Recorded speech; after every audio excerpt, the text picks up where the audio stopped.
2 నెలల క్రితం ఏర్పడ్డటువంటి కాంగ్రెస్ పార్టీ ప్రభుత్వం ఈరోజు మొదటి శాసనసభ సమావేశంలో గవర్నర్ గారి ప్రసంగంలో కాంగ్రెస్ పార్టీ ఎన్నికల ప్రచార సందర్భంగా ఈ రాష్ట్ర ప్రజలకు ఇచ్చినటువంటి హామీల మీద కూలకషంగా ప్రతి విషయాన్ని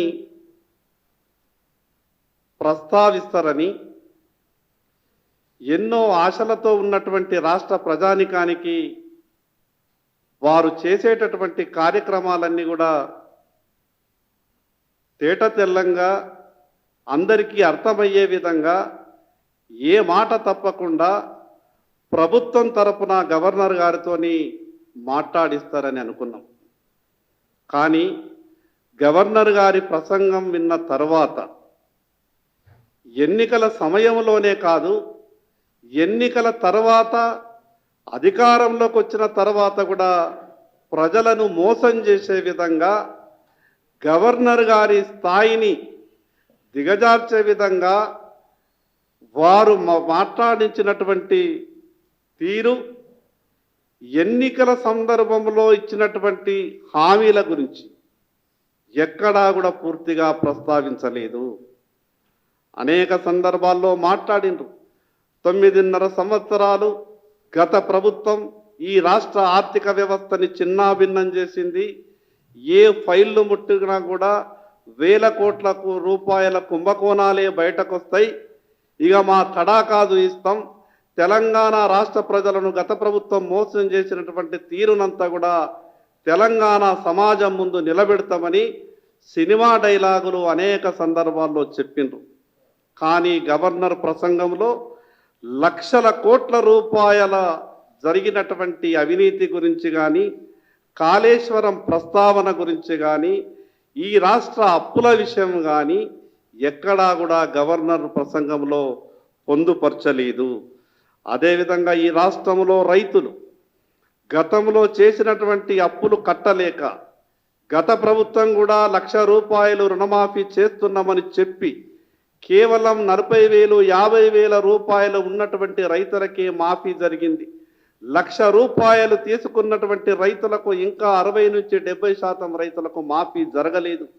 గత ప్రభుత్వం చేసినటువంటి ఆ మాఫీ జరగలేదు. ఈ ప్రభుత్వం ఎన్నికల హామీలో ఇచ్చినటువంటి 2 లక్షల రూపాయల రుణమాఫీ గురించి ఎక్కడా కూడా ప్రస్తావించలేదు. ఇంకా అన్నిటికన్నా ఎక్కువ ఘోరం, గవర్నర్ గారి ప్రసంగంలో సోనియా గాంధీ గురించి ఎంత గొప్పగా వర్ణించే ప్రయత్నం చేసిండ్రు. తెలంగాణ ప్రజలందరికీ తెలుసు, ఈ దేశ ప్రజలందరికీ తెలుసు, భారతీయ జనతా పార్టీ అదేవిధంగా తెలంగాణ ప్రజలంతా తెలంగాణ చిన్నమ్మగా భావించేటటువంటి సుష్మా స్వరాజ్ గారి పేరు ఎక్కడా కూడా ప్రస్తావించలేదు.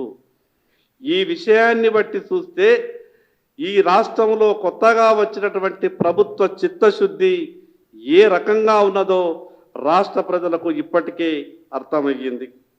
మరి అదేవిధంగా ఎన్నికల సమయంలో జాబ్ క్యాలెండర్ ఎన్నికల ప్రచార సందర్భంలో తేదీలు ప్రకటించారు.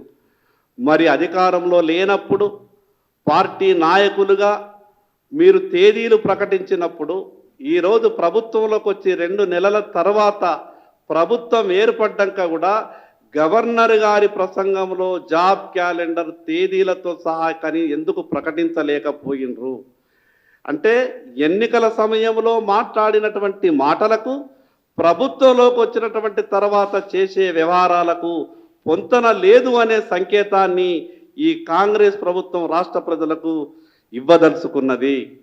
మేము అనేక సందర్భాల్లో చెప్తూ వస్తున్నాం, కాంగ్రెస్ పార్టీ ఎప్పుడు కూడా ఎన్నికల సమయంలో వచ్చినటువంటి మాటలకు, ప్రభుత్వం ఏర్పడ్డ తర్వాత చేసేటటువంటి వ్యవహారాలకు ఎక్కడా కూడా పొంతన ఉండదు. మళ్ళీ ఈరోజు కొత్తగా గవర్నర్ ప్రసంగం ఈ రకంగా చెప్పించే ప్రయత్నం చేస్తే మళ్ళీ టిఆర్ఎస్, కాంగ్రెస్ అనే ఈ 2 రాజకీయ పార్టీలు ఎన్నికల సమయంలో మాత్రమే